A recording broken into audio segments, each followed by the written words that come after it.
દરેક વિદ્યાર્થી મિત્રોનું યુનિક એકેડમીમાં હાર્દિક સ્વાગત છે. આપણે ટોપિક છે ગુજરાતી વ્યાકરણ છંદનો છે. બરાબર, કયો ટોપિક છે આપણો? ગુજરાતી વ્યાકરણ છંદનો ટોપિક છે. હવે આપણે ઘણા બધા છંદ જોયા, એક પછી એક વિડીયો મેં બનાવી રહી છું હજી પણ બનાવીશ. હવે આપણે જોઈશું મનહર છંદ વિશે. બરાબર, હવે આને માત્રામેળ છંદ કહેવામાં આવે છે. એટલે કે માત્રા પરથી જે છંદને ઓળખવામાં આવે તેવા છંદને માત્રામેળ છંદ કહેવામાં આવે છે.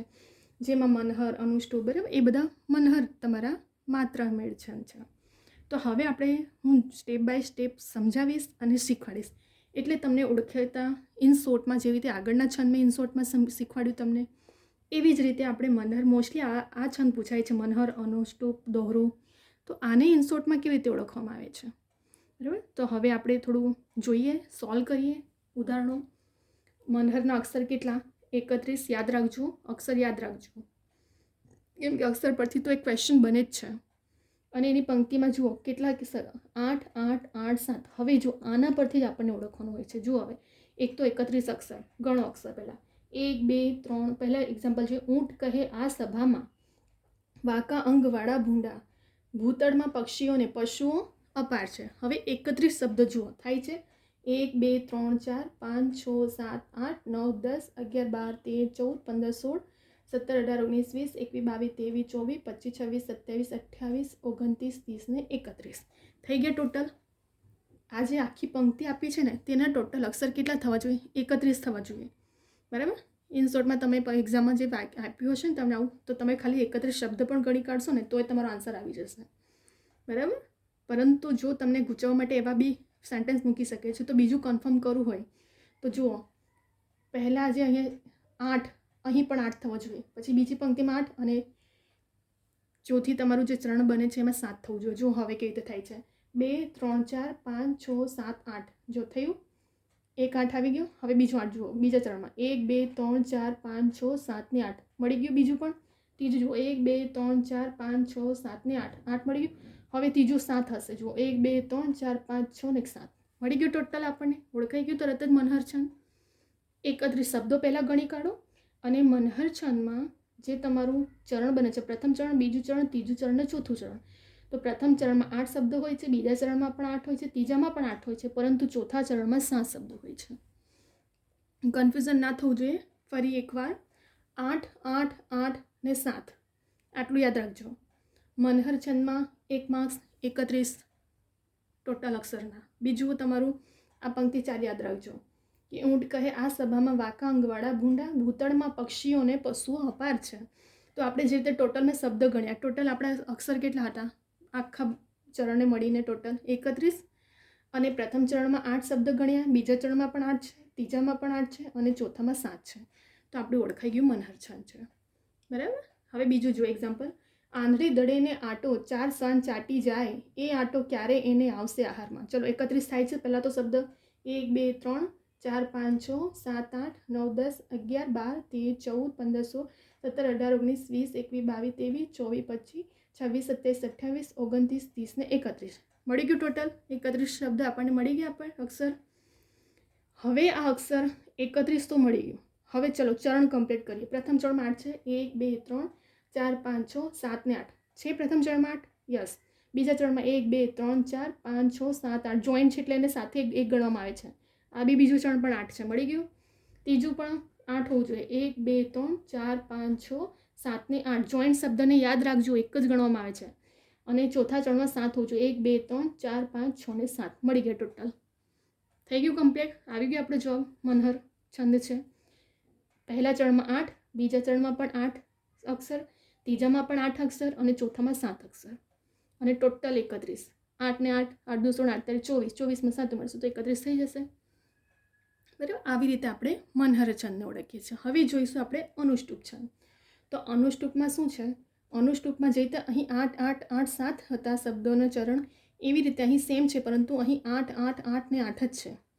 પ્રથમ ચરણમાં પણ 8 શબ્દ, બીજામાં પણ 8, ત્રીજામાં પણ 8, અને ચોથામાં પણ 8.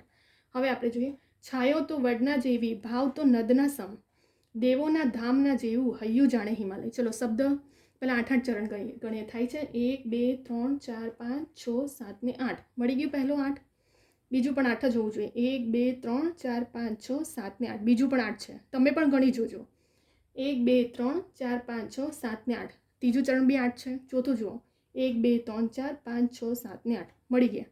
ચારે ચરણના 8 8 8 જ અક્ષર છે. એના કરતાં વધારે નહીં હશે કે એના કરતાં ઓછા નહીં હશે. તો કયો છંદ છે? અનુષ્ટુપ છંદ છે. બીજો એક્ઝામ્પલ જોઈએ જલાવી જાતને ધૂપ સુવાસિત બધું કરે ઘસીને જાતને સંતો અન્યને સુખ્યા કરે. ચલો પહેલા ચરણમાં 8 થાય છે 1 2 3 4 5 6 7 ને 8 ધૂપ સુધી 8 થાય છે 1 2 3 4 5 6 7 ને 8 સુવાસિત બધું કરે પણ 8 અક્ષર છે. ઘસીને જાતને સંતો ચલો 1 2 3 4 5 6 7 ને 8 સંતો સુધી 8 છે. ત્રીજો ચરણમાં પણ 1 2 3 4 5 6 7 ને 8 અન્ય ને ય જોઈન્ટ છે એટલે એક ગણવામાં આવે છે. યાદ રાખજો 1 2 3 4 5 6 ને 7 8 ટોટલ મળી ગયા. પ્રથમ ચરણમાં પણ 8 બીજા ચરણમાં પણ 8 ત્રીજામાં પણ 8 ને ચોથામાં પણ 8. તો કયો છંદ? અનુષ્ટુપ છંદ છે.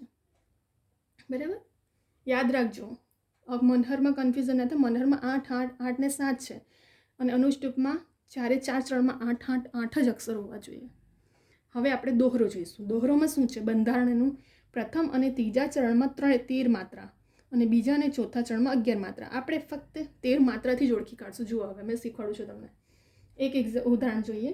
દીપકના 2 દીકરા કાજળને અજવાસ, એક કપૂત કાળું કરે બીજો દિયે પ્રકાશ. હવે જુઓ કેવી રીતે આપણે માત્રા ગણવામાં આવશે. જો દીર્ઘય છે એને 2 માત્રા ગણવામાં, જે રીતે આપણે લઘુ ગુરુનું કરતા હતા ને એવી જ રીતે આમાં પણ જો દીર્ઘય હોય તો 2 માત્રા ગણવામાં આવે અને કાનો માત્ર ન હોય તો 1 માત્ર ગણવામાં આવે. જો દી એટલે 2 થયા માત્ર 2 3 4 5 6 7 8 9 10 11 12 ને 13.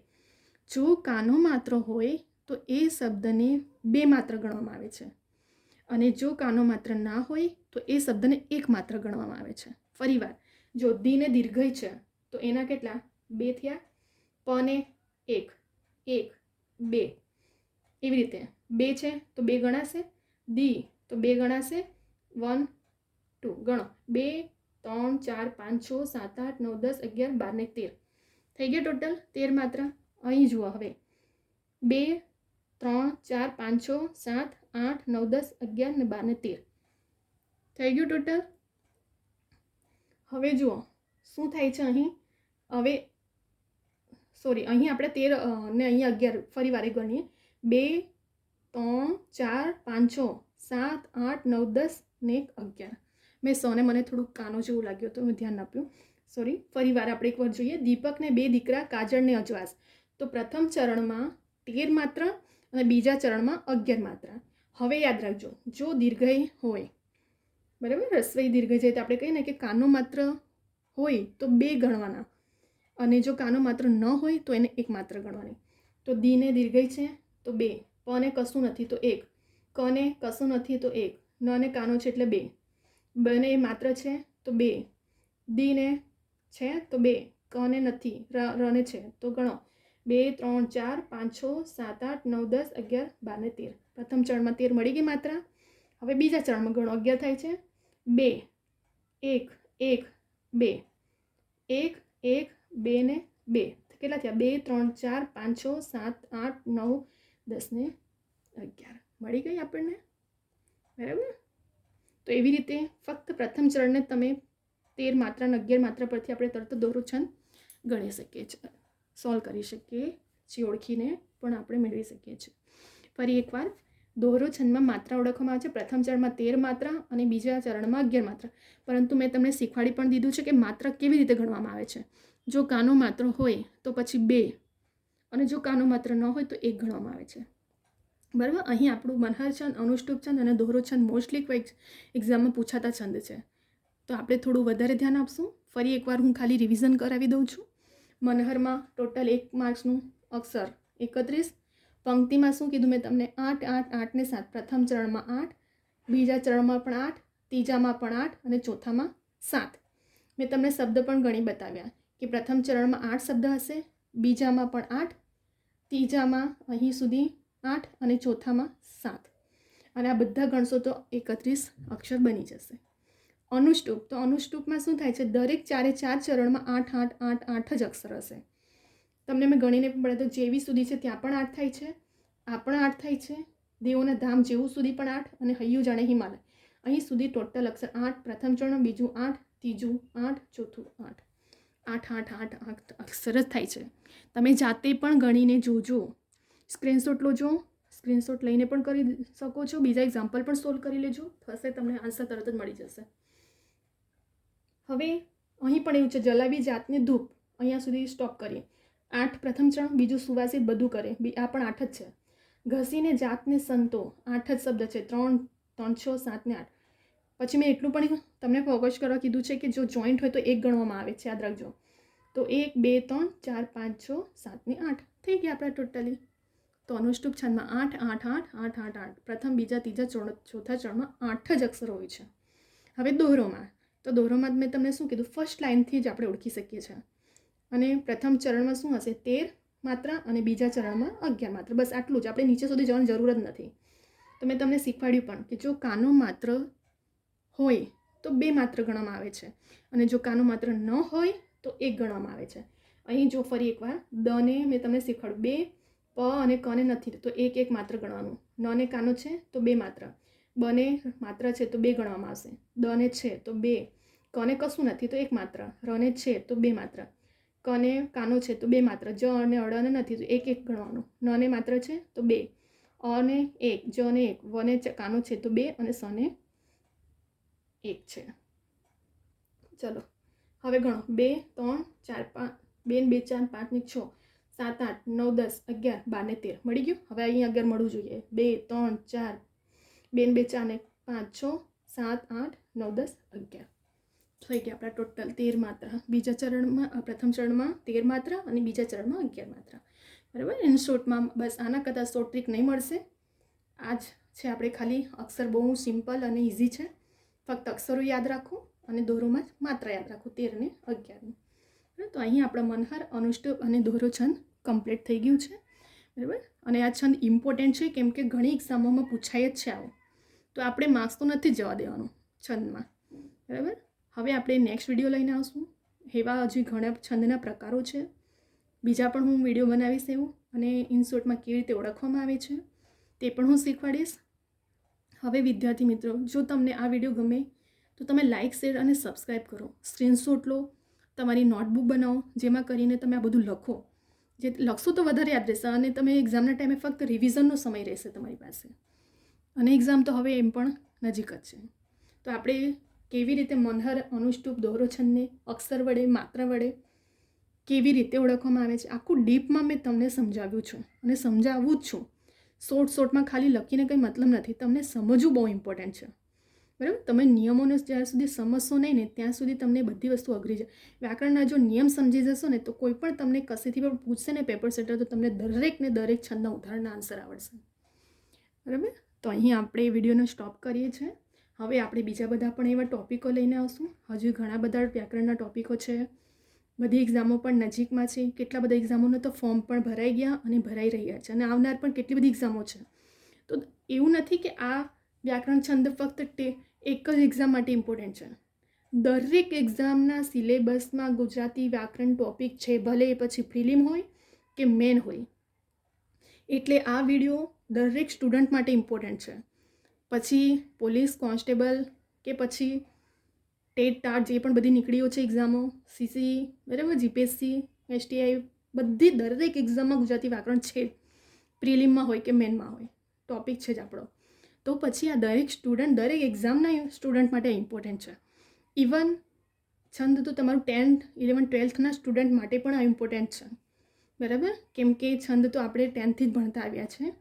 તો દરેક સ્ટુડન્ટ સુધી આ વિડીયો પહોંચે અને દરેક સ્ટુડન્ટને યુઝફુલ થાય એવી મારી એક્સપેક્ટેશન છે. ઘણા બધા મેં તમને ઘડીએ મેં કીધું પણ છે કે દરેક એફર્ટ કોચિંગ નથી કરતા, એમને સુધી પહોંચાડો. તમે પણ ડાઉનલોડ કરો અને બીજા સ્ટુડન્ટને પણ શેર કરો, જેથી કરીને એમને પણ ઇન શોર્ટમાં કેવી રીતે સમજવામાં આવે છે એમને ખબર પડે નિયમો. બરાબર. તો હવે આપણે એવા ઘણા બધા ટોપિકો સાથે, એના નિયમો સાથે અને શોર્ટમાં કેવી રીતે સમજી શકાય છે એ પણ જોઈશું. બરાબર. હવે અહીં આપણે વિડીયોને સ્ટોપ કરીએ છીએ.